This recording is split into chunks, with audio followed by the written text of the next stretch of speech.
Tidak mudah bagi sebuah negara yang baru mulai memajukan industri pertahanannya. Ada banyak sekali proses step by step yang harus dilalui. Seperti Indonesia yang baru saja memulai pembangunan fregat Merah Putih. Pembangunan kapal fregat Merah Putih di PT PAL menghadapi tantangan besar karena progres yang baru mencapai tahap penyelesaian beberapa blok saja. Terlihat dari beberapa blok yang sudah terbentuk dalam akun Instagram PT PAL. Tentu ini menimbulkan kekhawatiran terkait kelancaran proyek ini. Fregat ini seharusnya menjadi salah satu kekuatan utama Angkatan Laut Indonesia dengan teknologi muktahir dan kemampuan tempur yang tinggi. Namun, dengan keterlambatan ini, target peluncuran pada tahun 2026 sepertinya terlihat semakin sulit untuk dicapai.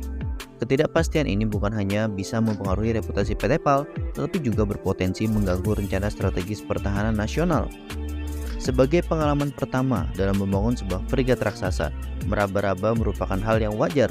Proyek ini membutuhkan koordinasi yang erat antara berbagai departemen dan juga pemasok untuk memastikan semua komponen dapat dirakit sesuai jadwal.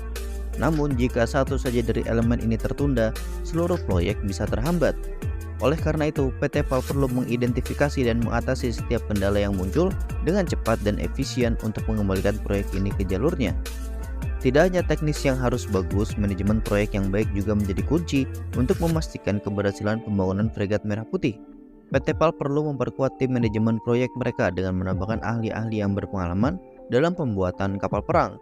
Selain itu, transparansi dalam pengelolaan progres dan masalah yang dihadapi sangat penting untuk menjaga kepercayaan semua pihak yang terlibat.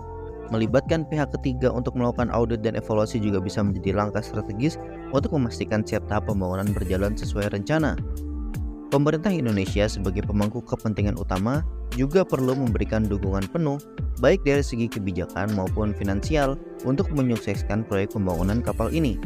Penyediaan dana yang cukup dan tepat waktu sangat penting agar PT PAL dapat membeli bahan baku dan peralatan yang dibutuhkan tanpa penundaan, dan regulasi terkait juga bisa membantu memperlancar jalannya proyek ini. Sinergi antara pemerintah dan PT PAL sangat diperlukan untuk memastikan bahwa fregat Merah Putih dapat selesai tepat waktu. Kesimpulannya, meskipun progres pembangunan kapal fregat Merah Putih saat ini masih jauh dari harapan, ada banyak langkah yang bisa diambil untuk mengatasi resiko keterlambatan ini. PT PAL perlu meningkatkan koordinasi internal dan juga eksternal, memperkuat manajemen proyek, serta mendapatkan dukungan penuh dari pemerintah. Dengan langkah-langkah yang tepat, target peluncuran tahun 2026 masih bisa dicapai, meskipun dengan upaya yang sangat ekstra. Keberhasilan proyek ini tidak hanya penting bagi PT PAL, tetapi juga bagi kekuatan pertahanan maritim Indonesia di masa depan. Nah, bagaimana menurut kalian?